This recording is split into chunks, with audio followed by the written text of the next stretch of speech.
Hello, everyone. It's your favorite doll, Priscilla. Help me. And with me today is my tortured co host. Azel, your local multidimensional delivery box being VTuber. I would be more energetic, but my voice is ruined today. So you're going to get some extra sass, maybe some extra fatigued Azel, but I'm not actually tired. I just have to save my voice. He's just a little bitchy, don't mind it, guys. It's not that I'm a little bitchy. It's more like, it's, no, because, like, I'll get to this. I'll get on my pedestal later about the film. Anyways, go on. But yes, welcome back to Snobservation. How are y'all doing? I'm doing great, I'm frankly. doing great. I'm on top of the world. I don't think I, Hazel would I, agree. I don't sound like it, but I'm doing great today. I promise. I promise. It's just that I went too hard on stream yesterday. Oops. Oops. Oopsie, oopsie. Yeah. Such a things, they happen. Mm-hmm. Um, What are we covering today, Chief? What are we covering today? I wanted to like this one, guys. you were going in before when we were rating our films. You seemed so excited about this, and here we are. I really wanted to like this one. How the turntables? It's honestly disheartening. Is it me? Is it him? I will never know. It's Um, both of us. it's It's both both of of us, Chief. it's both me. It's a director. We just didn't connect like that. But today we are covering Birdemic by James Newen. Um, 2008, by the way. yeah, Azel loves remembering the dates. I never do. Um, It's important. It's important. yeah, it's one of my favorite things is that in Schitt's Creek, Moira Rose, her cult classic film from back when she did acting, is clearly Hmm. a parody of Birdemic. Actually, Yeah.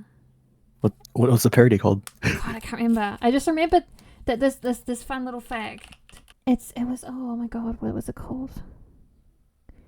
There was like a cult Don't worry. classic film her character was like involved in that was like clearly a reference to this movie. But we have to talk about the actual real movie, not the critically acclaimed incredible TV series Schitt's Creek. No. We're not here to talk about that. We're here to talk about Birdemic: Shock and Terror.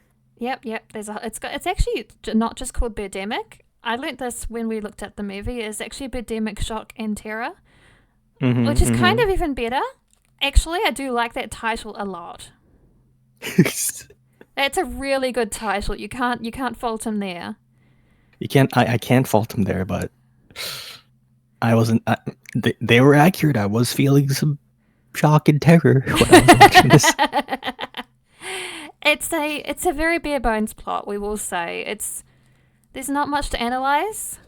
So There's I'm not a much bit to analyze. I'm a So bit down the creek without a paddle sort of thing on this one.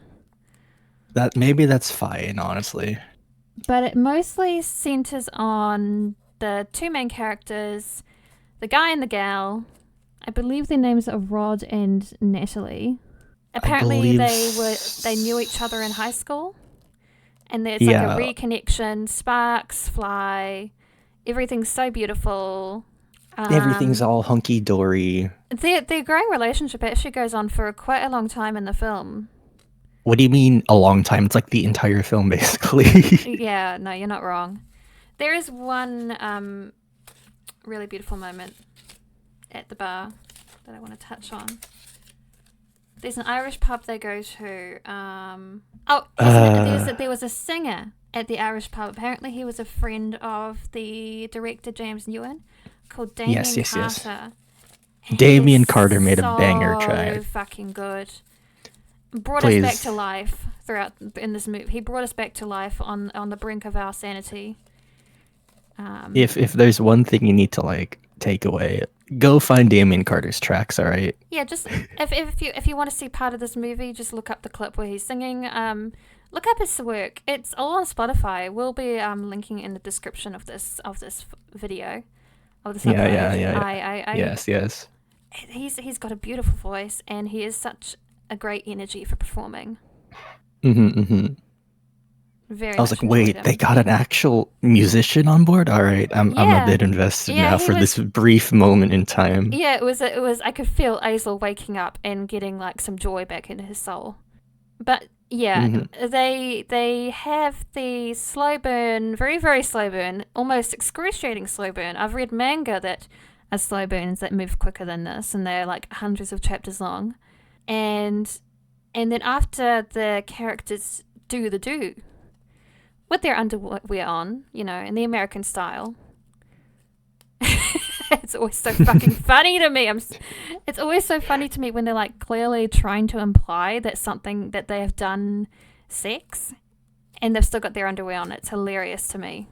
Like, Americans are so scared of naked bodies, and it's so fucking funny. I blame religion. You're probably not wrong, honestly. I'm not. I think I'm not wrong. Well, correction. I know I'm not wrong because I know about the history of film. He knows. And guess what? And guess what? Guess who was head of most of the big positions of power in most companies and groups? White Christian Conservative white people. Yeah. The reason I'm dashing through the film synopsis is it is really so bare bones. And we really don't have much to analyze. At least. Yeah. So go ahead. I keep interrupting my bed. Go off. I will jump through it all and then I will let you go. After they do the do, the birds start attacking. That's when the birds start attacking, and it was very funny to me, Azel, because it reminded me of like the classic trope of once the virgin has been sullied, once there's like a slut in the movie, the monster can attack.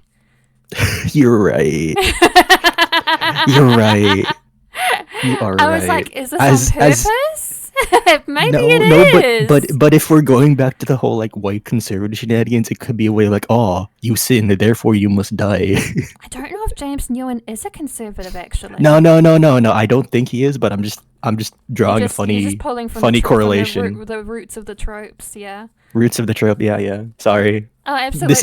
This is going to be a very organized episode, if you can tell. Yeah, we're doing our best. If you can't, please understand that. Please so don't they understand. Run out of please the laugh hotel. along with us. They're at a hotel too. They have their first night at a hotel. They don't pause. Motel. Let's get that correct. Oh, my apologies. I didn't. Yeah, they're not super different motels and hotels over here. The only difference is that one of them you get to have a kitchen in the unit, and the other one you don't.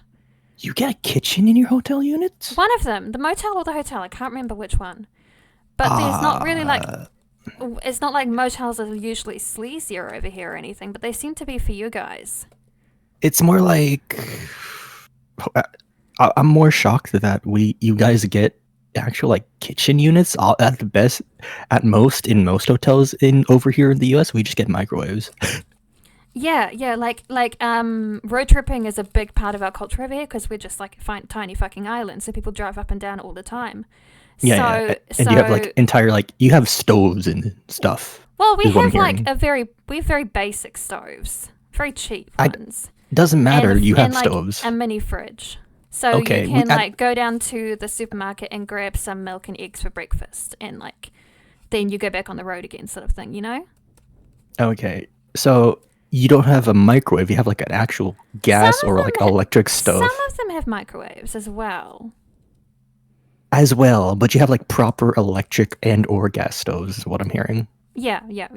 Because it's just because of the road trip culture. It's required. I'm actually very jealous of that because in America, most hotels do not have stoves. That's ridiculous. It's just... So hotels called the over RV. here do it's not the have RV kitchen shenanigans. units. You have to buy the food at the get that. Hotels don't have kitchen units. The motels here do though. Oh, okay. But okay. Motels are very much like a drive-in sort of situation. Yeah. They're not fancy or anything. They have like pull-out beds, like sofas you can fold out, that kind of thing.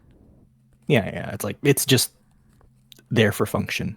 Just the fact is that it's still just it's set up for road trips. So why wouldn't you be able to make a quick meal? And they're usually placed in the town centre or close enough so you can like get to the supermarket if you need to, like if you don't even have, like if you're busing or hitchhiking, you can like walk to the supermarket, and that's nice too. Theoretically, you can. It depends on how some areas are set up. Okay. God, where was I? Yeah. They had their first time in a fucking motel. That's insane. Actually pretty.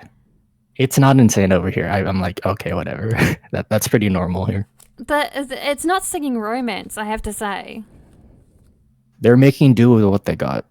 They have houses. I don't know why. Look. They're making do with what they got. It's a cultural thing. I get that, but it's stupid. It's not even a cultural thing. I just think that the director was like, okay, we have a motel. I'm gonna get my motel's worth of motel stuff, which I respect. Yeah, no, I get that. It's just, it's so weird. It's so weird. There's no romance. You want romance first. There is. It was just bad romance. That's true. It was not very well written romance at all. I could hear Azel cringing immensely and going, ooh, at some of the lines the guy was saying. It's that I'll get on my soapbox later. Yeah. Go forth.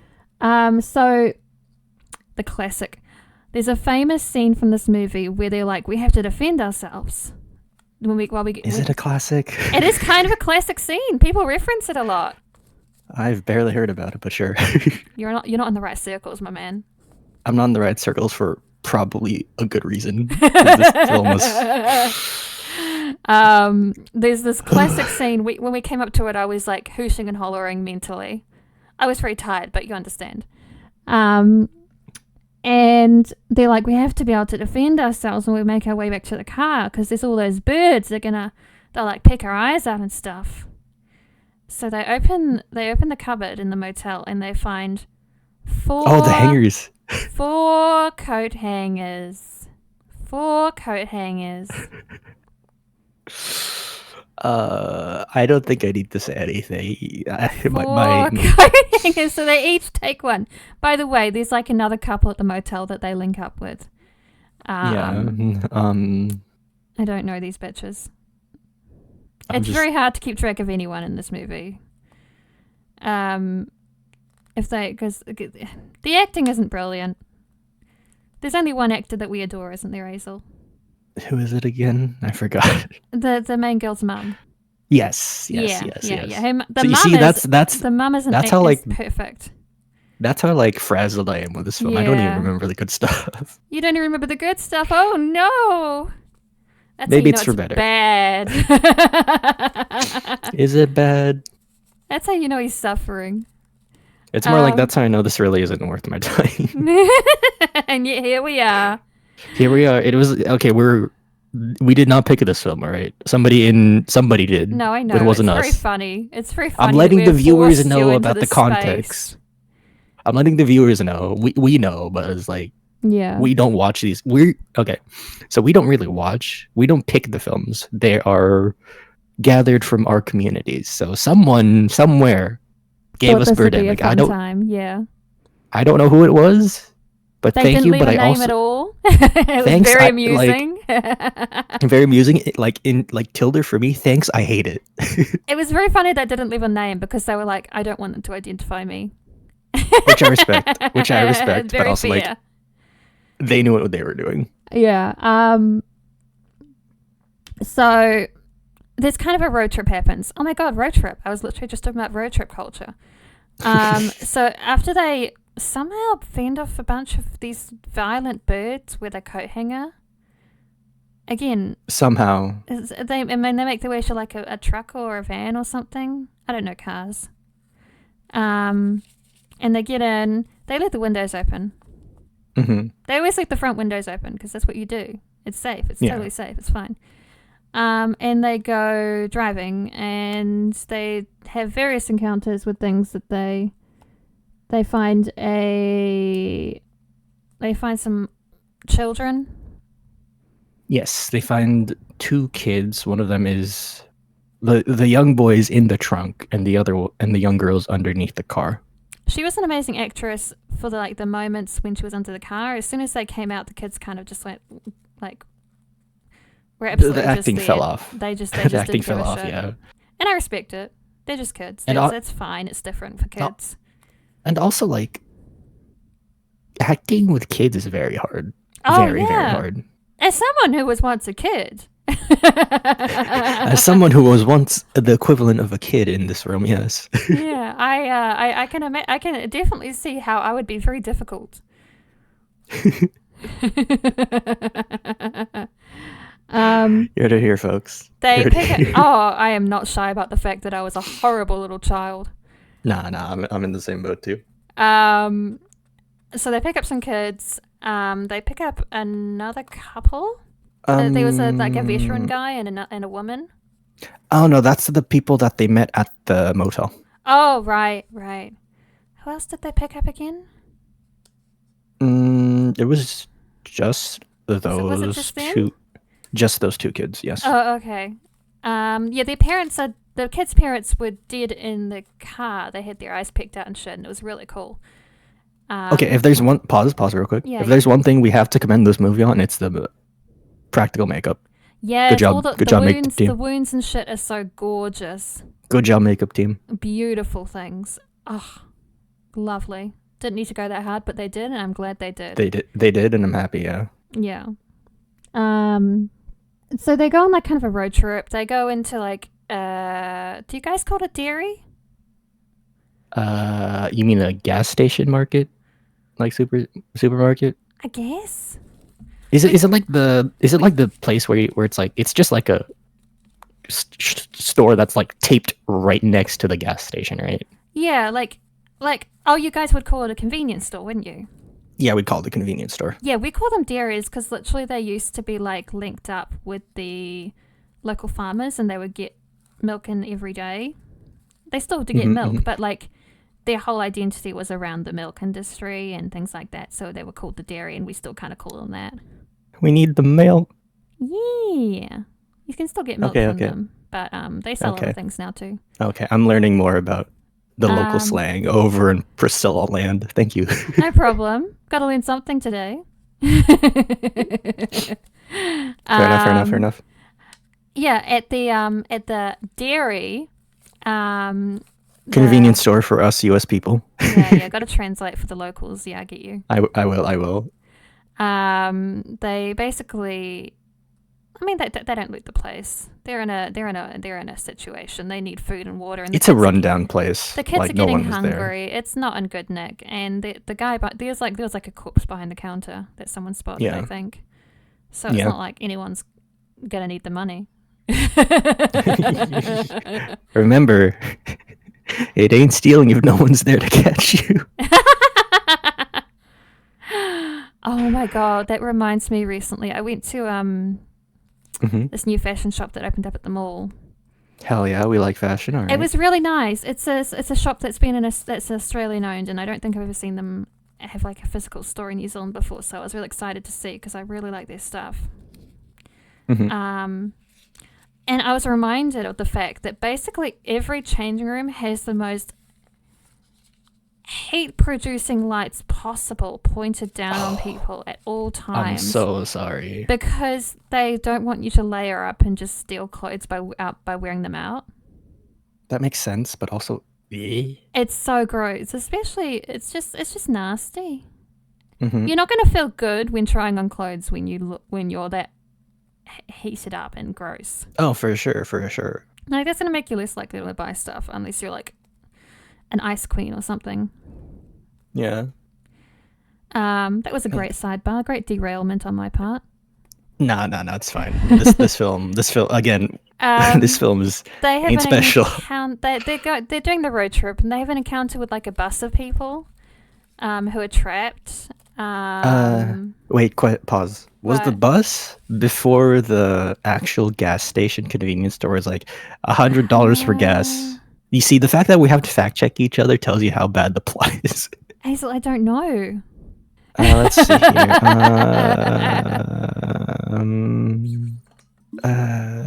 No. The gas the $100 gas is after the bus. Oh, okay. So the bus was first. Yes. Okay.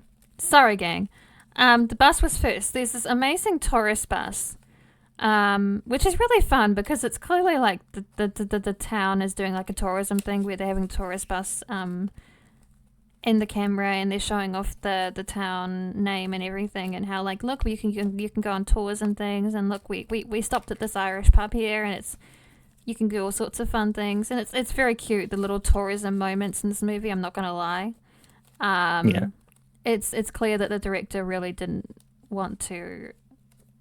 The director didn't mind doing it, but like he didn't give a shit about not showcasing the town. You know, he actually liked doing it. Okay, I will say one thing. It's good that they focused on the town. I will say that.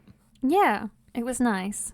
It's nice and refreshing, but also like, I think they kind of like, I don't know how it went. I don't know like behind the scenes, but I will assume that the budget wasn't super great, so they have to do what they could. Yeah, it's 10K. It was 10K budget. Yeah, I mean, it's an amazing undertaking for this kind of film. It is like I will say this later on. I respect the ambition. The execution is just, it ain't there, and that's not anybody's fault. That's just how it ended up. It's a lot of it, I will probably say, is down to the budget. Yeah. So they're just on this road trip. They were the people on the bus. They were like, "Come out, we'll save you," and they got guns at some point because it's America. Conveniently, the other male of the other couple was like an army veteran or something. Yeah, he was. Yeah, he had like PTSD shit, and he had like this moment where he was like, "War sucks. I wish I never went over there." And I was like, "Oh." I was expecting the environmental storytelling, but the jab at the American war machine was kind of fun. And he kind of he tries to cover people and get them out of the bus, but I think he gets killed. Does he? Trying to remember. God, we're suffering. Later. Someone gets killed there though. Actually, hold on, wait. Let me see. Trying to think. You can see how it's one of those movies where everything just blends together in our brains, like a big pile of mush. That's a great way to describe it, actually. Okay, no, you're right. It is. The Marine does get killed trying to save the people from the bus. Yes. Because they got barfed. They did! I never looked into that. Did they get barfed or shitted on by the birds? I never looked into that. According to Wikipedia, it is acid. Acid? I'm just reading what it says. No, I know. I'm just like, don't shoot the messenger. Acid? Anyway, okay, so guys, birds can just like expel acid. We don't know which orifice it comes from. It just happens. Watch out. Careful. Birds have acid. I know that their poop can be acidic to like buildings and stuff. If they died as bad. That's one thing. Like, I know that with pigeons, but God, I don't know. I don't know either. Like I hear about pigeons who have really bad diets, so when they're shit, like city pigeons, their diets are not good for them. And so, like, their shit is, like, really acidic and rancid. So when they shit on buildings, it will melt it over time. Bird spikes are actually not really helpful on buildings. We need to just be better to animal health. Be better people, unfortunately. Yeah. Do not feed the birds bread. Get them seeds. Carry little baggies of seed for the birds. You heard it here, chat. It's a safe seed. bet. Give them bird seeds. Most bird like seed. It's a safe bet. And it's healthy. When in doubt, bird. Burb. Bird. I really liked the birds in this azel.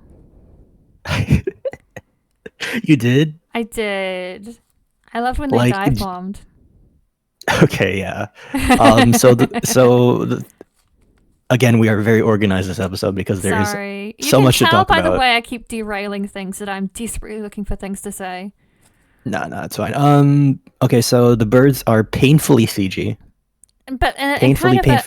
I can understand the magic of it, though. The attempt was there. For me, it's so bad it's kind of good. Which yeah, then. Exactly. Wait, hold on. Oh. For me, it was a case of so bad it's good, but then that so bad it's good kind of doubles over into so bad it's good it's bad. Ah. See, they can. I found the birds could grate on me a bit with the noises. The sound design for the birds was questionable. Whoever was They got. I don't want pointing fingers, but whoever is handling audio for this for post, that ain't it, chief. You need to EQ better. First You need of to all, balance better. Why were they making seagull noises? I don't know. They were hawks and vultures, chat. Hawks and vultures, and they were making seagull noises for most of the time. Another thing, why vultures? With some of the most peaceful birds in the world, it's kind of crazy to choose vultures. Hawks was enough. Probably symbolism's sake. I guess. Crazy. I'm reaching for straws here. Like probably because vultures are symbolic of something. If there's a compilation of the birds just doing their dive bombs, I would love to see it though. That seems worth it. That seems worth it. Yeah. It was honestly, very good. Like there's something humorous about the terrible dive bombs that I love, but also just like ugh. Yeah, that was something. So the kids are whining, you know. Kids be kids. Kids be kids. It's fine. That's what kids do. But it's interesting that they weren't very scared.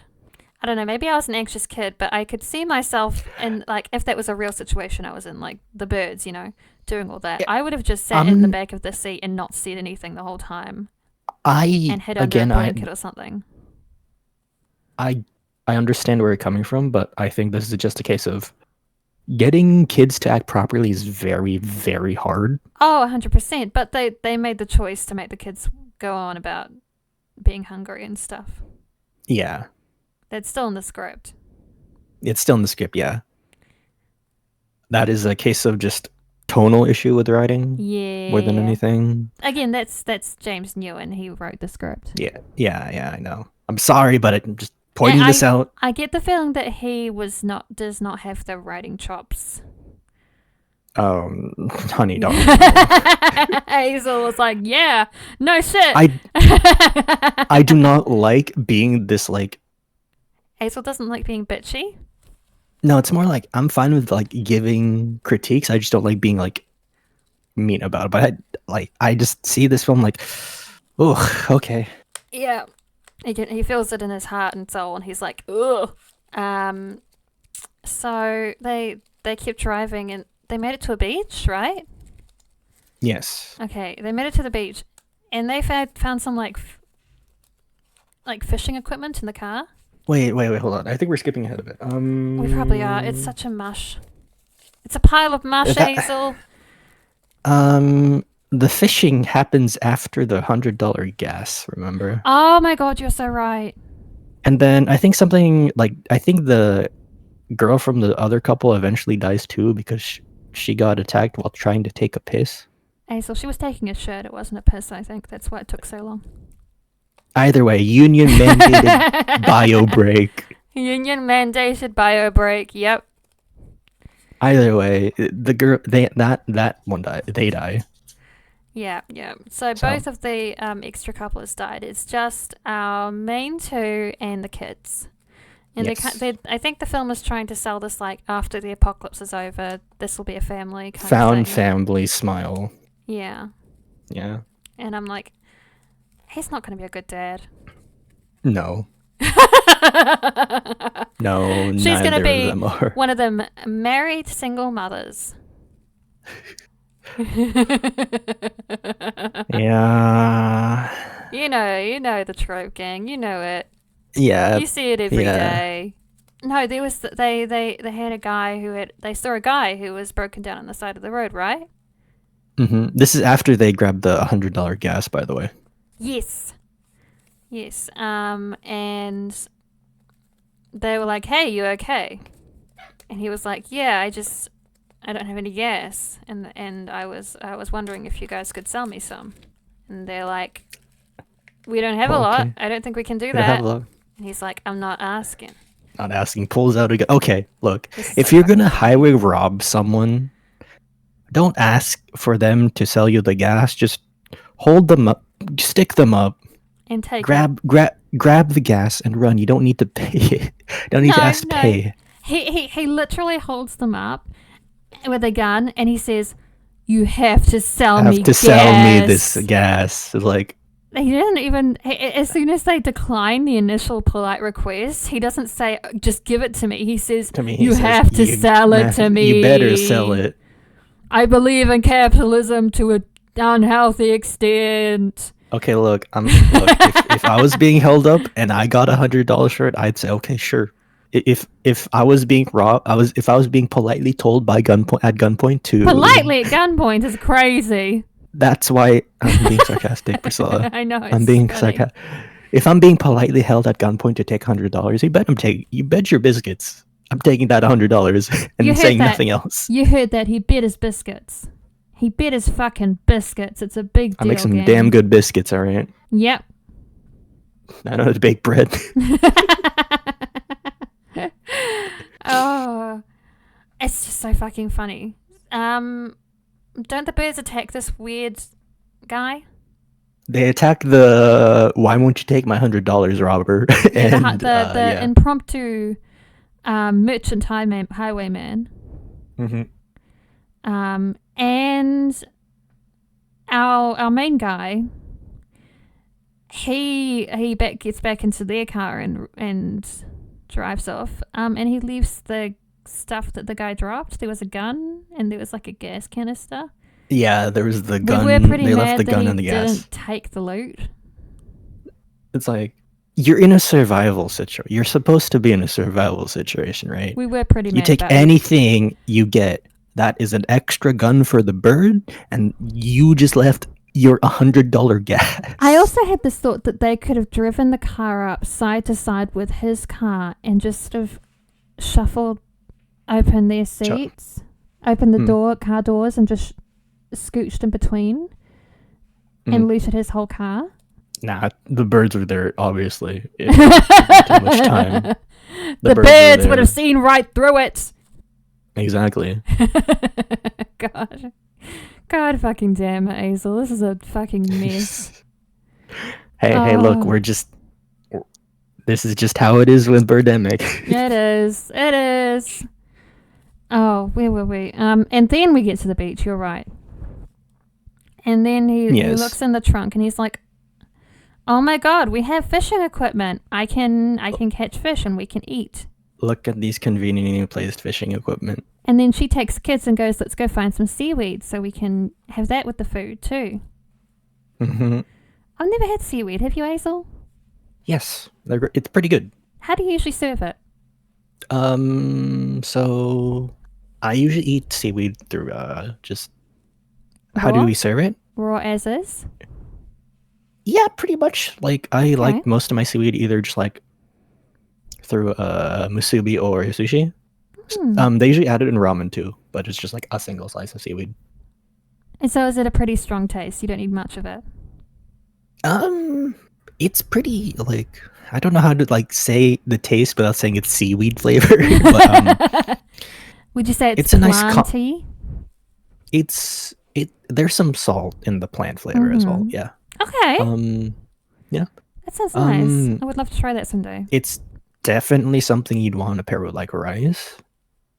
I don't mind me some rice. Yeah, so it's like hi, we're talking about seaweed now. Yeah, either yeah, I enjoy seaweed through traditional Japanese food because that's where most of my seaweed consumption comes from. There's also furikake, which is like seasoning for rice. There's usually seaweed in that too. Okay.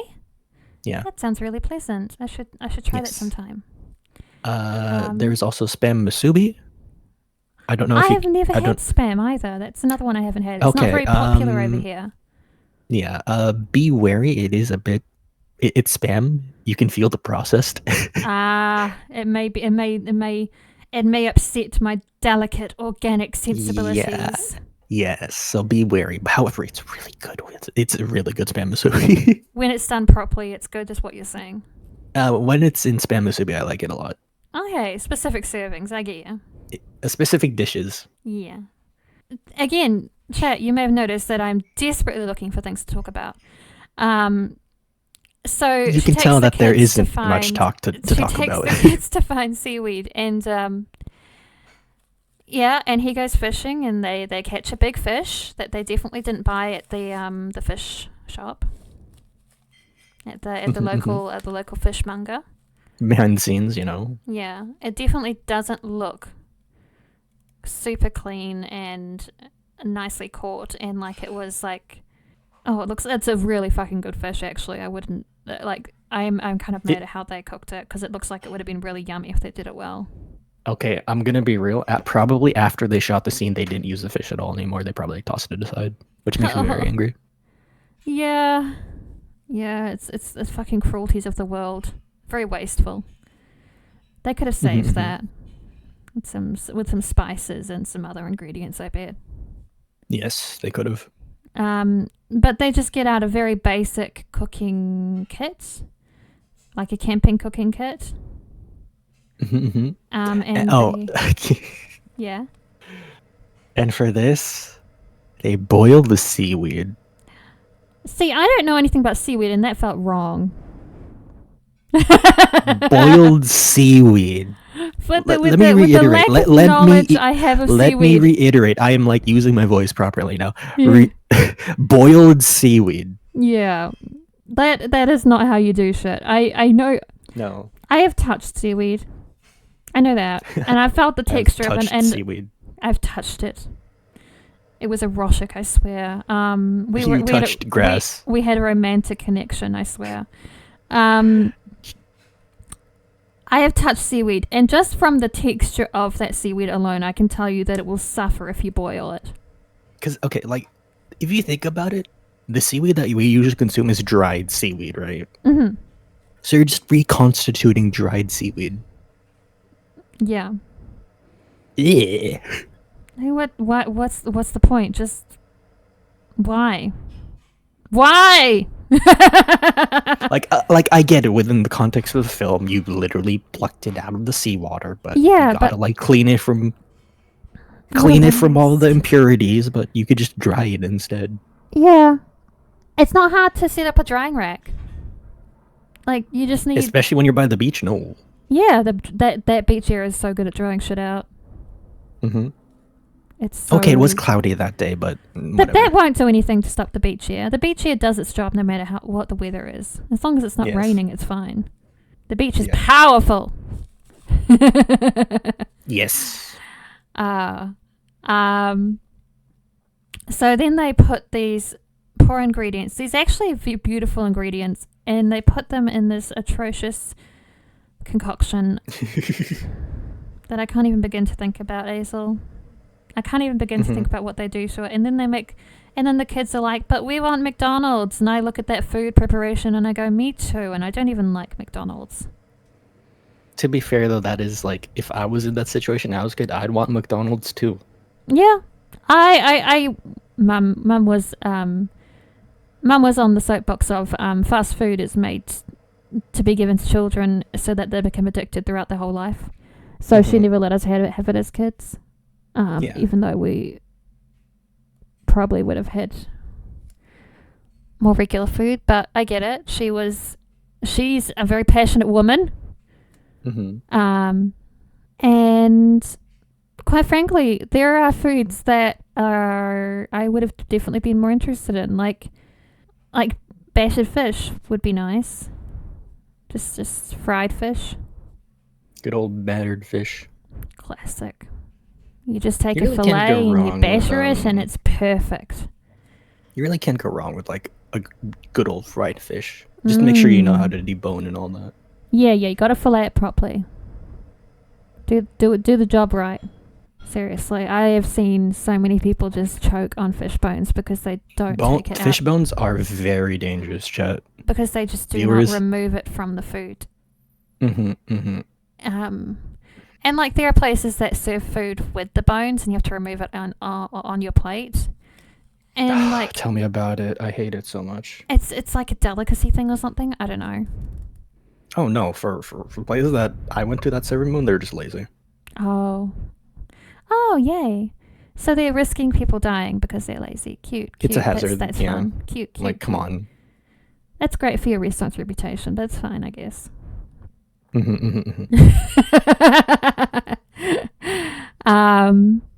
But yeah, fish can be done so nicely, and they just butcher these poor ingredients, and it makes us all very depressed and sad. And the kids go, "Where's my McDonald's? Where my McDonald's? I want chicken nugget. McDonald's. I want chicken nugget. I want hamburger." And they go, "Well, this is what we've got." And which is a realistic response, but also I wouldn't eat that if I was an adult. I wouldn't eat that. I would have seen them cooking their stuff, and I would have gone, "No, bad!" And I would have swatted their hands like a naughty dog. That's just. You shove their nose in it because they've just pissed on the ground or something. You know, that sort of energy. What are you, an idiot sandwich? Look at what you've done.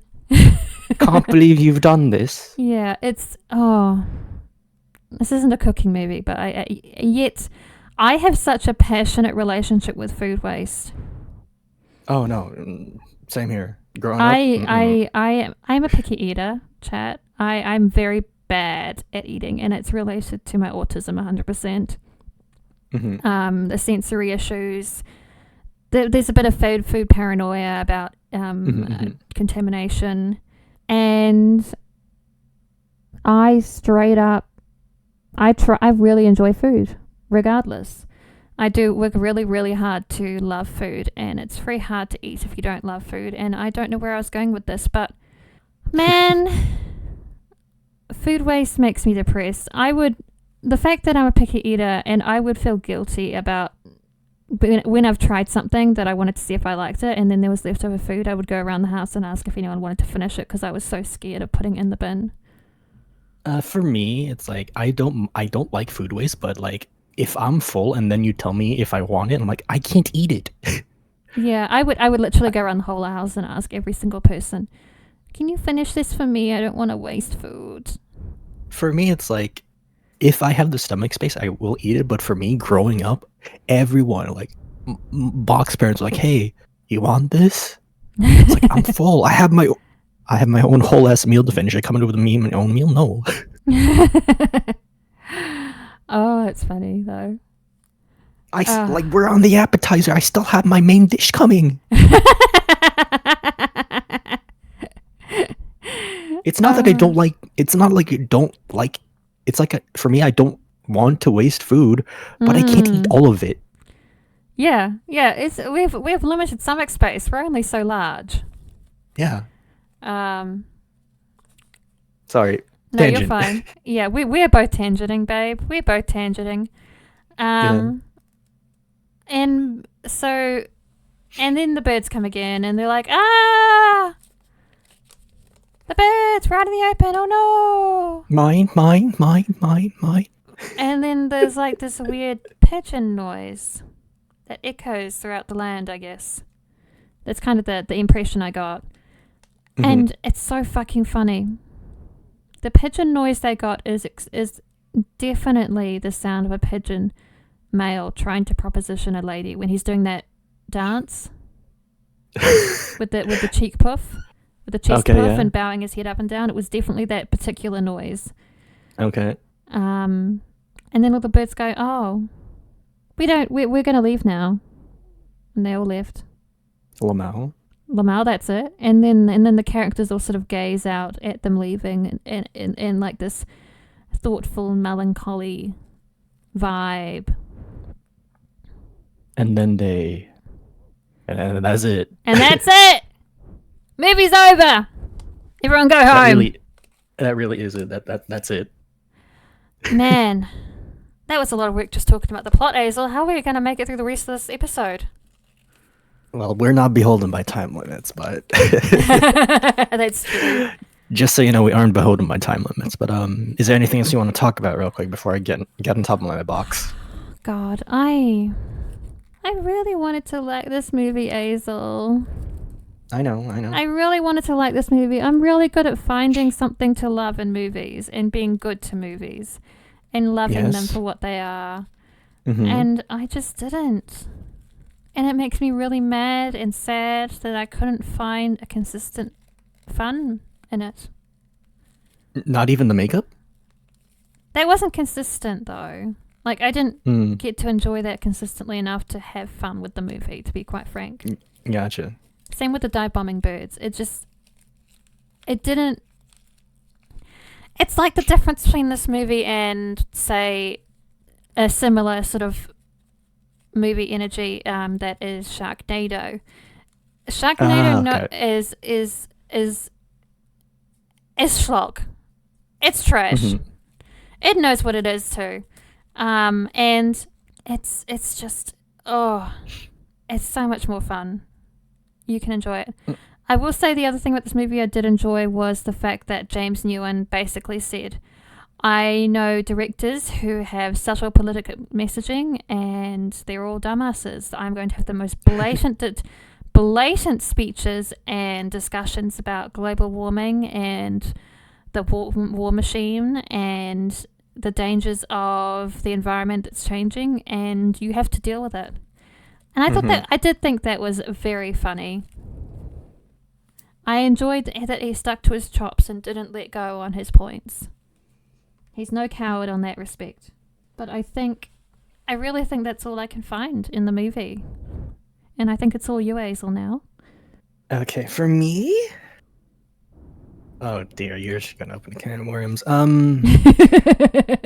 There's a lot. Go on. Okay, let's. Okay, I'm just gonna I've had my own cans of worms with this podcast. I'm I've had my own worms. I'm gonna be blunt. This brought me back to when I was studying film. Yes, that's true. Our recent film student. Ex-film student. I did graduate, but a lot of good that did on my. A lot of good that diploma did, but Any diplomas these days are like that, babe. Like, I watching the entire film, just watching all the Birdemic just brought me back to when I had to do like my own film stuff for film class. There was an air of nostalgia there, but now that I'm looking at back with like, the power of hindsight and more knowledge and, with the the fact that I'm wisdom older. of experience. With the wisdom of experience, or rather knowing that I am not fit for set work, there's just a lot of things. I'm just like, dang. Yeah. I see the vision here, and it's not there. I'm not angry. I'm disappointed. Oh no, that's worse. And I mean this like I know I'm being harsh, but I mean this in like all the best ways possible. There are so many faults here. I'm like, if I had to show this to anyone, I'd use this as I would dead ass use this as a teaching tool. That's fair, actually. It could be a good teaching tool. Well, okay, so this is just more so about like the curriculum that I go under, that I went through, and I'm pretty sure a lot of other film history and not film history, like film aesthetic studies classes go through. They always show a lot of the best films. They never give students bad films to watch. That seems like a problem. It's one thing to be okay for me. I'm like, it's one thing to have good films, which honestly is a good thing to have. You want prospective directors and filmmakers and other people to be like, oh, what did this film do well? Why is it this way? Why is this film? Why is X Y? But at the same time, there's way too much emphasis on what you should do or what you should try to do rather than what you shouldn't do or what you shouldn't try to do. Right. And this is not me sliding against Birdemic, kinda. Not totally. But it's more so, not totally, but it's more of a case of like, hey, if you want to see what a subpar film is, and I'm saying this with like love and care to people who want to be a better director, film writer, screenwriter, whatever. Because there is a lot for everybody involved, any facet of filmmaking here, film production involved. The script isn't up to snuff. The camera work is the acting is very stilted. There's a lot of just things that could have been refined. Yeah. I do not know if they had the capacity to, given their budget, or if that was just the lack of drive. I don't know. I But will there is say, I some. don't think that Birdemic lacked passion to actually get things done. Yes, you're right. But climbing on my box again. I will say that I do implore you, not because do you implore anyone to watch, anyone interested in learning about filmmaking to some degree to at least watch this. You know, give this a good proper watch. Come at this with an open mind. If you cringe, if you wince, if you say, "Oh, this shit is bad," that is fine, as long as you realize why you're doing that. Because there are some things here that had potential but did not hit. A number one thing that stood out for me is how often they said they talked about the issue instead of showing the issue. They come at it again and again and again, and they always talk about environmental issues. People say that, characters say it all the time in this film. They do not show it. And as a viewer, I would much rather have things shown than being told. Right. I do not like info being spoon-fed to me as much as I would like to figure out on my own. And I get it. It's hard, especially when you're talking about climate change and you have to deal with the actual climate that you're shooting in. I did not know the shooting schedule for this. No. But if there's there is one line where they specifically said, "Dang," in summary, it's like, "Dang, this winter's hot." Show us that it's like December, November, early January. Show us. Don't tell us that it's winter. Maybe put like some the winter Christmas season. decorations around or something. I don't fucking know. Exactly. They did. Yes. Like, show us. And like, I love I'm it definitely a supporter of the show, not tell. I enjoy, you know me, I enjoy some more nuanced and even subtle filmmaking. That honestly, that is my standard. I'd much rather it be shown. I want my nuance. I want my subtlety. I was recently forced to listen to a movie discussion podcast, and I will not name it, but the hosts completely missed the point of the movie, what the movie was satirizing, because it was wasn't like the characters didn't look right at the camera and say this thing is bad. They were like, the hosts were like, it's a little bit vague about whether or not the movie think this is bad. When I have seen this movie and I know that this was an incredibly blunt satire by an Italian director. Like, sorry, that's another tangent. I noticed that people aren't great at, like, the media literacy in film is pretty rough, but even so, well, I don't think that should stop us from being more subtle and nuanced. I'll push back on that slightly and say that maybe they as a viewer just didn't see it. It's not their fault. It's just that people see things differently. People perceive things differently. Art is perceived differently. But given they were speaking as like an authority on knowing the movie, that's what bugged me. Again, Priscilla, must I direct us to our famous tagline? Everything we say is correct, even though it isn't. It's still correct in the context of our podcast. I know, and I know. I know that you, when you watched this, saw it clearly. Maybe they didn't. You know, that's why opinions exist. It's a tragedy being this much of a genius sometimes. No one understands me like I do. I understand you. Thank you, dear. Otherwise, I wouldn't be doing this podcast with you. Thank you, hon. I appreciate it. I would not be able to hand the big, expansive brain that we both share. Oh, yes. We're conjoined, actually. Our skulls are conjoined and we share the same brain. Okay, not that much.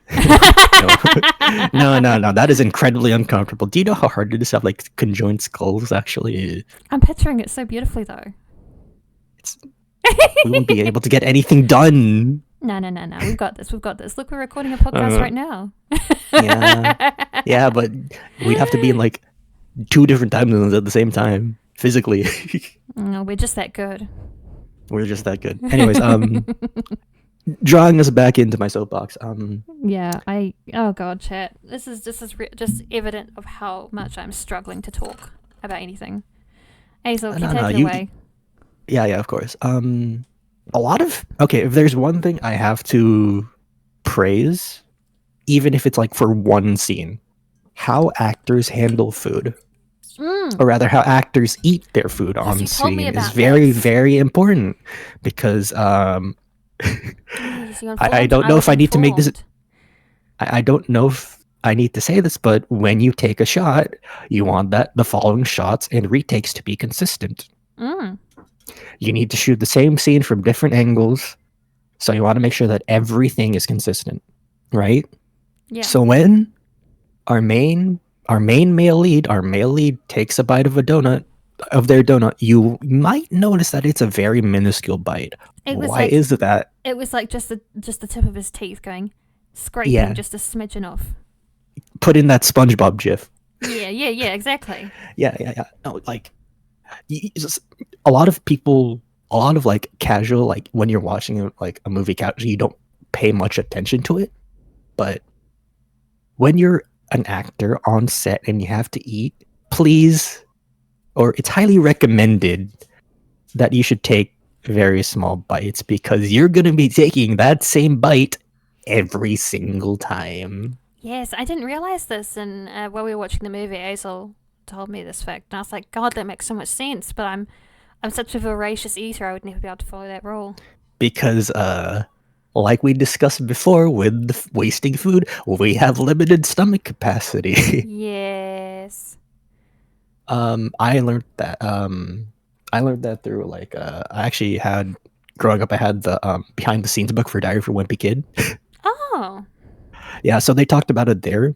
The main lead for Greg Heffley, who you might hear in a certain gotcha game now, got sick on set. You can't just say that and not tell me what gacha gaming character. So I forgot his name. I forgot the name. Hold on, Oh my of the gosh. actor. Sorry, I just need to make. Tries to drop a subtle fact, and I immediately pull him. Zachary Gordon, who played Greg Heffley in the live action films, is Tenari in Genshin. There you go. Tenari in Genshin. Yeah. I won't go into why he landed there but I will say that's the only connection to gotchas I will make today. But Zachary did get sick on set because he ate too much. He ate too much mashed potatoes. Oh no! So he during dinner scene he either had to spit it out or swallow it depending on the shot angle. Oh god. Between takes. So if you're acting on set and you need to eat, do the little baby bites. Do so carefully. Also, Tom Hiddleston was not exempt from this issue too. Starting out, there was a certain, I don't remember what movie, but he talked about in an interview during a scene. I think it was on Wired's channel, I believe. Tom Hiddleston, one of his early scenes as an extra, was like, it was a dining scene, and the director was like, "Great, now I just need you to do that again." So, oh no! So this isn't just like an act, like a personal issue. The people on set don't correct these new actors before they make the mistake is crazy. It depends. It's like I think for Hiddleston and Gordon's sake, it's like please, like it's like I learned this the hard way. Yeah, and this is not their fault. No. As you know, like Hiddleston is an amazing actor, right? Oh yeah, absolutely. And I know from Zachary Gordon's his acting work, he's still good. He's still got the chops. Oh, that's good. Yeah, but it's always nice to hear actors keeping it going in the industry. Yeah. I was very surprised to hear him land that role, but I know what happened, but I'm not going to get into it. So yeah, that's a little tidbit about acting. If you do have to deal with food and food consumption in scenes, be very deliberate about how much you eat because you will be forced to do that over and over and over again. And pray to God that A, you take small bites, and B, it's a food that you are able to eat for a long time. Otherwise, smile, suffer. Smile and suffer. Yeah. Pain is beauty. You know how it is. Pain is beauty. Yes. But also, there's just a whole bunch of okay, but moving beyond that, there's a bunch of like the overall theming was there. It was just incredibly messy. Yeah. incredibly very disjointed, messy. incredibly messy. And just like I've mentioned with Show Don't Tell, they keep telling us, oh, the environment needs to be taken care of. Oh, the environment needs to be taken care of. Humans are ruining the environment. It's like taking a sledgehammer to a nail. You don't do that. You do It's not do not this. great. This is what like rubbed me the wrong the most, is that they keep telling the issue when they had when I'm sure they had the faculties to show the issue. And I've seen it. They have the capabilities. They have There were snippets. There were snippets there, and I will say, like, it's there, but also there are just some plot lines that did not need to exist. Like, I have to we could say, the Mhm. amount of scenes early on before the bird shit happens, the amount of scenes where we just watch cars driving, absolutely drained me. There were way too many car driving scenes, but also, in my humble opinion, the first like third of the film did not need to exist. No, most of the early parts of the film were just so sloggy. It's not, for me, it's not even about sloggy, it's about plot relevance. Well, that's what makes it sloggy. For me, it's not relevant, so it's like you're slogging through a swamp of just unnecessary bullshit. I did not feel that it was sloggy. I was just like, this is irrelevant. I did not feel the slog. For me, in my opinion, raising my yellow card, like, this is my opinion. Do not explode me for this, but I did not perceive it as sloggy. I just felt more like, this is filler. This did not need to be there. No. Because I'm gonna be real. There is no reason. None of the things that were discussed in the first half of the film about how the female lead is a Victoria's Secret model, or how they move from software to like the main male lead having like transitioning from like software salesman to like leading a solar panel company is somewhat related, but that didn't need to happen because guess what? It doesn't come up in the later sections of the film. And in my opinion, if you're gonna give us those plot beats, make sure you have them make sure they're relevant later on. It doesn't, like, it establishes minute character details at the best. Minute character details that do not matter. At best, that's what it does, but that is still at best. Oh my goodness. I'm gonna have to say at best, no, this didn't need to exist. Yeah. If you're not gonna make it relevant, if you're not gonna pull like a ass pull at the end, it's like, oh my goodness, my Victoria's Secret's modeling skills are gonna come into use now. Yeah, like she does a cool dance for the birds with her modeling poses, or something. Or something. Yeah, like there's like, no reason for it. Birds love interpretive dance. I'm half joking, half serious. I know, but for me, it's like, this is something that grinds me kinda. Like, you didn't need to name drop Victoria's Secret, all right? We knew what you implied by saying that. We knew the implications, sir.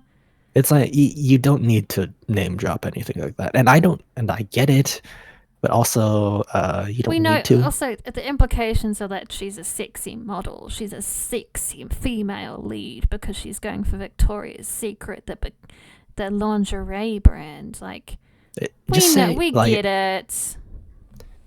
You just needed to say, hey, I landed you a gig at this huge modeling company. That's it. Yeah. We didn't need to it isn't kind of weird about it. Or if you need to go into detail, make sure it's relevant. Yeah. At least with the solar panel thing, I kind of bought into it because it was related to the whole environmental stuff. Yeah. Environmental, yeah. So there's that. I really wanted to like her as a character. The character writing falls flat, and that's just it bad. does 100%. I think the actress was done dirty. She wasn't incredible, but I think she could have been good, like, yeah, very, very good, like, decent. There was potential there, but like, not really. Yeah, man, it was a rough one, wasn't it, Azel? I'm still not done. Keep it on.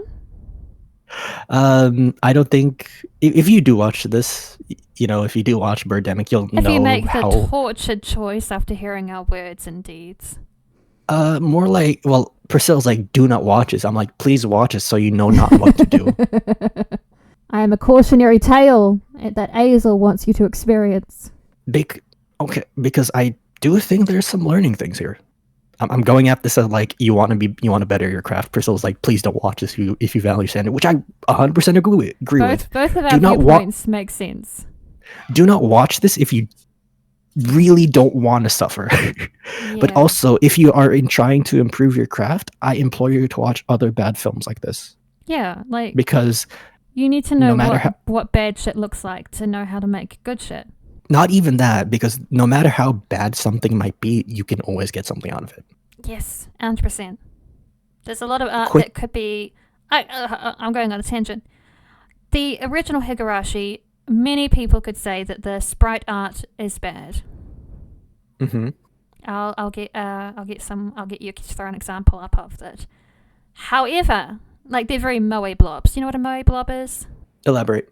So early 2000s moe, giant eyeballs, not very anatomy bodied, blobby shaped. Fingers aren't very it's very childlike body. Mm-hmm. Colorful, kawaii, giant eyeballs, as I say. Mm-hmm. Kawaii expressions, very, very adorable early 2000s look. Mm-hmm. And you could objectively point to aspects of this art and by saying that it's bad. However, I will say that there is a reason why the Higurashi novels are at their most iconic and at their best presented with the original artwork compared to the remasters. Mm-hmm. I will say that they help sell the uncanny vibe early on, as well as sell the feeling of a group of people who just want to have a happy school life. Mm-hmm. These are just teenagers at the end of the day, and that is what the art is selling to you, is that these are just people. In any slice of life anime, these would have been happy, normal people, and they would have fit right in back in the early 2000s. And I just think that the original art style works a lot better to sell the story than the remaster's art style, even though the remaster's art style is objectively more skilled. And I think that's a very good example of what we're saying. Mm-hmm. Man, this film. Yeah. this film. Like, it's really, there's a lot to say for you, isn't there? Yeah, it's like, I don't want to come off as harsh, but I have to here. It's like, you got this, babe. I've been the bitch before. The pacing to be a bit mean. The pacing is all over the place. There are so many unnecessary details that could have been trimmed out to give more space for actually important things. This is a standard feature-length film, by the way, 93 minutes. Yep. Actually, I think it's on the slightly shorter end, but I'll give it a pass because like most modern films are 2 to 1 hour 30. Pacing's all over the place. The birds are very funny, but very bad. Yeah. I wonder where they found those birds CGI figures from, because there's no way they commissioned them. I don't know. They could have made it themselves. I don't know. Maybe. The audio is whack. Not just for the birds, but like there are. It's clear that they didn't do ADR. No. They didn't go back into the funny booth. Any of the beach scenes will show that so clearly to you. I would often say when the woman was speaking, because in the audio range of anyone, you know that it's easier to pick up deep voices and high-pitched voices by the human ear. And every time the woman was trying to speak on the beach, I would just be like, I don't need to hear what she's saying. It's fine, I guess. Okay. In their defense, like slightly, recording. No. Hear me out. I'm trying. Don't give me that. Beaches are incredibly hard to record audio on. Yeah, and they chose to do that. I know.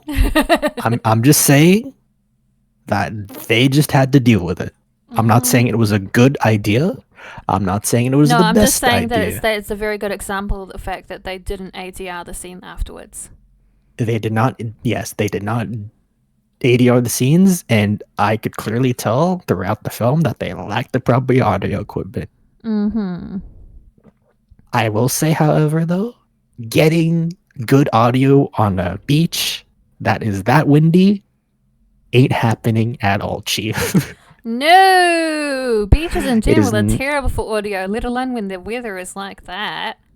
Yes, like I get it. You wanted to have a beach scene, but you gotta. If you're constrained by whatever means, find a more creative solution. Yeah, Maybe it wasn't the there has to beach. be another option. And I'm gonna be honest. I don't think hawks and vultures fly over oceans. Or at least They do not. They don't have the biological ability to make that trip. Unless they are like sometimes birds are just caught up in massively like gale force winds across the ocean, and that's how they get swept to different countries sometimes. Yeah. We had that happen with a bunch of the birds that came from Australia to New Zealand. Yeah. Like the pukeko, for instance. Oh god, I love the pukeko. Oh, I need to not talk about pukeko right now. But this is clearly not what's happening with the hawks and vultures. They're flying with purpose. They know where they're going and why they're going, and they aren't going to make that flight. They're going to become exhausted. They aren't going to be able to do the seabird thing where you just rest on the surface of the water and have a little nap, because they don't have the feet for that. They don't have the water protection on their feathers to sit in the water. And they don't have the ability that a lot of seabirds do, where they can drink seawater and then they have a spout on the side of their beak that they shoot the salt out of. Oh, that's actually pretty rad. That's how seagulls and stuff do it. Mm-hmm. And it's really cool. But these hawks and vultures don't have that. Mm-hmm. They don't have any of those survival evolutions, and they're doomed. That's the secret ending to the film. They fucking suicide themselves. They die. It's like a classic, one of the classic Japanese suicides where you just walk into the ocean, kind of equivalent, I bet. They just flew out into the ocean. It's the bird equivalent of that. Man, that was dark of me. I'm sorry, Azel. No. I like this Birdemic though. It helps me reinforces like, hey, it's if ridiculous. You have like hey, if you write down that you have eagles and vultures and then decide to go on a beach, maybe you shouldn't go on a beach for multiple reasons. Isn't the main environment of those birds in the Americas specifically? I'm speaking, I don't know, like prairies and mountains and stuff like that. Yeah, and I think you either, in my opinion, if you have to redo this film again, you either make it so that you have the capabilities to record audio or like ADR audio on a beach, or find a way to, rather properly record ADR audio for your beach scenes and change it to more seafaring birds. Or I think what they should have done here is that they should have moved these scenes into more plains or flatter areas, or even inland. Even like a desert would have been really good. I'm picturing something right now, Azel. Walk with me here. I'm picturing a beautiful ending. I'm walking. So the road trip takes them into the desert. Mm-hmm. First of all, I know, a bit of a detour, but we're getting somewhere with this. They have the classic bit where they have run out of food and they have to like fry up a lizard or something. I think that would be even more metal. I think that would be really cool. Mm-hmm. It would be so anti-ethical. They would have to have like a little rubber lizard that they pretend to eat. But that's fine. And then the vultures and guys come over and they start to attack, and the people, they run over to like sort of like a shadowy cave bit, like some rock formation to hide under. Mm-hmm. And then the birds get called away. And it's like evening, right? It's been evening the whole time and it's slowly become night. Now this would require good lighting, I understand that, but work with me here. I'm listening. as the call comes out where they have to come back to their homeland or whatever the fuck, they fly and through the sky, and you see them reflected on the surface of the moon as they fly over the sky. It's a giant moon. And that's when we get the shot of the characters, and they have to be beautifully lit. I will not scalp on that. We cannot skimp on the lighting for this.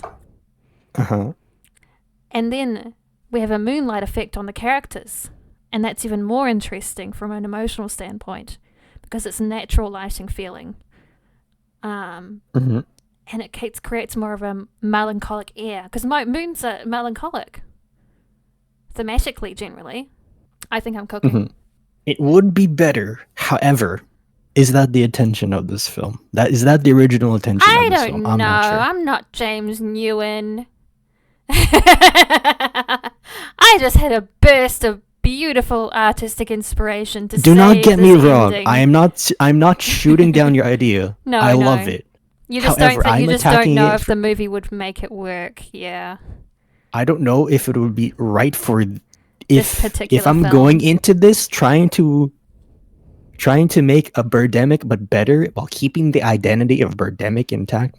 I don't know if that would fit right now. You're not sure, but it's something. Hold on to that recipe. You cooked. I cooked. I'm always cooking though, Azel. When am I not cooking? When the dish is bad.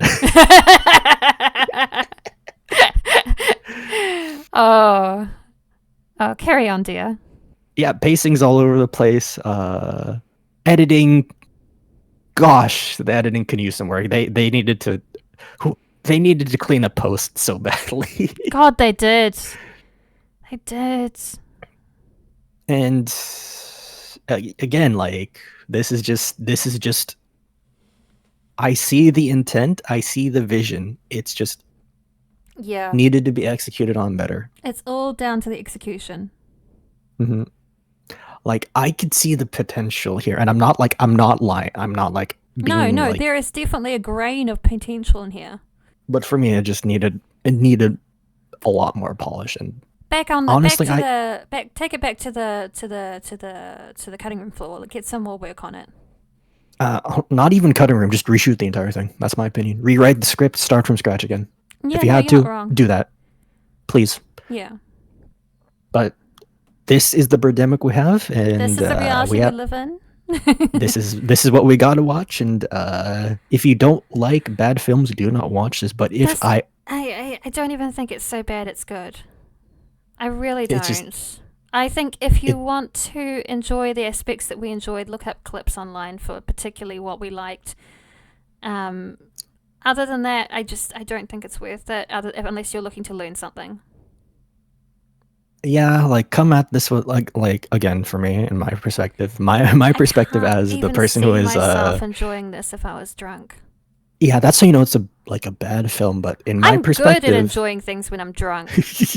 I'm plus really 2. good at that. I know Priscilla. I know this is true. +2. I'm +2ing this very hard. I'm great at enjoying things. I'm so good at it. But I have to say, if you do watch this, I hope it's coming from an angle of wanting to hone your craft as anything. Like, because if there's one thing I have to praise about Birdemic is that no matter if you're an aspiring editor, a filmmaker, a scriptwriter, an actor, it's a perfect example to work from. It is a perfect example of how bad a thing can get. Everything else surrounding it. For any other reason, it's not worth it. Even if you're drunk, even if you're high, I cannot picture it being a fun time. Watch something like fucking Sharknado. I know everyone says Sharknado, but it will be more fun, trust me. Don't put this on like background. This is not a film put on background. Actually, watch some classic bullshit. Watch Rocky Horror Picture Show. Watch Little Shop of Horrors. Watch Reefer Madness, the musical. Yeah, musicals are great for drunk time, actually. But that's all I'm gonna say. That's all I'm gonna say. I've gotten off my I've aired out my grievances with this film. You were so brave. I could go on for more, but I'm not gonna. The box is holding back. I am holding back because I do not want to go into the minutia. No. He doesn't want to be that guy. Again, Birdemic is not a film I would recommend anyone to watch, but I would only recommend this if you're A, really curious about how bad this film is, B, are forced to, like us, or C, want to improve yourself, because there are a lot of things that you can gather from this. Yes. I know everyone says to watch the good films, but you should watch the bad films too. Yes, as we said, yes, you need to know what to not do. And not even know what not to do, what you can do to improve it. Yes. What could you do with the things that Birdemic has done better? You honestly, just if you want like an easy exercise, and I know this isn't a how to be a better XYZ for filmmaking, but just watch this film and think what you could have done better. At the end of the day, we want art that has worth. And worth is something that's really hard to quantify. Well, this does have worth. It does. This does have worth. It's just painful as well at the same time. So we'll let Birdemic continue to exist, I think. It's like you're saying whether we decide or not. It's funny, isn't it? It's allowed to exist. It's passable. We'll let it exist. Yeah. She can stay in the court for now. It's like the moment we find a film and it's like, no, this can't exist, it just suddenly disappears from the ether. Like, I'm going to jump over this tier list. Yeah, you get that tier list. I'm going to get the wheel spin up. All right. So where are we putting Birdemic? Where did we put Birdemic? So initially, Birdemic is a B. I have to disagree on this. What's our tier? What's our lows? Like, so it's S, A, B, C, D. Do we put it in D? I think it's a D. I'm sorry, gang, but I think it is. No, I'm in agreement that it is a D. It's our first D. Oh my god, the jokes write themselves. Our first D. No comment. No comment. Azel's our say-so co-host. Relatively say-so. Someone has to play the straight man here. God, again, the jokes write themselves. That was on purpose. Yeah, I could tell. But yes, I do believe that this is a D. Alas, its only virtue is as a learning exercise. For me, I would put it in C or C just because there's a lot you can learn from, and that's pushing it. For me. I think that's. This is. Yeah, I can't in good conscience. From a strictly viewer perspective, as an audience who doesn't care about the nitty gritty. Yeah. This is a hard B. D, sorry. Our personal points, our personal taste is relevant to this. Our first D. Good job, everyone. Hooray! Hooray! Hopefully we don't get any more of those. I would love to actually only have beautiful movies from now on. Right, we'll see, I guess. Azel, take it away. All right. It's time for the wheel spin. Are you ready, chat? Are you ready, viewers? Drum roll. Are you ready, people? Click. Ooh, what is it, Azel? Good news. It's a Galaxy Quest. A good movie. Okay. So yeah, we'll be watching Galaxy Quest. Did we have our next? This will be a great time. Oh my god. Did we get our Are we planning to do? Are we gonna roll again? Are we doing it episode by episode again as usual? I think we're doing it episode by episode, hun. Dang. Okay. Fine. It makes it easy for our brains. All right, chat. There you have it. We will be watching Galaxy Quest 1999 for our next episode. We'll be a lot happier. Aren't you excited for that, chat? We'll be suffering. Yes, we will be. How beautiful. Hopefully, smile. Hopefully, smile. Smile, yeah. All right. That's going to be it for us today. We're leaving you, chat. And once again, we are vanishing into the ether. Bye. We'll see you all next episode, whenever that may come. Thank you again for all your patience and love. Thank you so much for your time and attention. We will catch you next time. And again, this is Snobservation, where everything we say is correct. And even if it isn't, it's still correct. See you around next time. See you all. Bye bye. Take bye bye.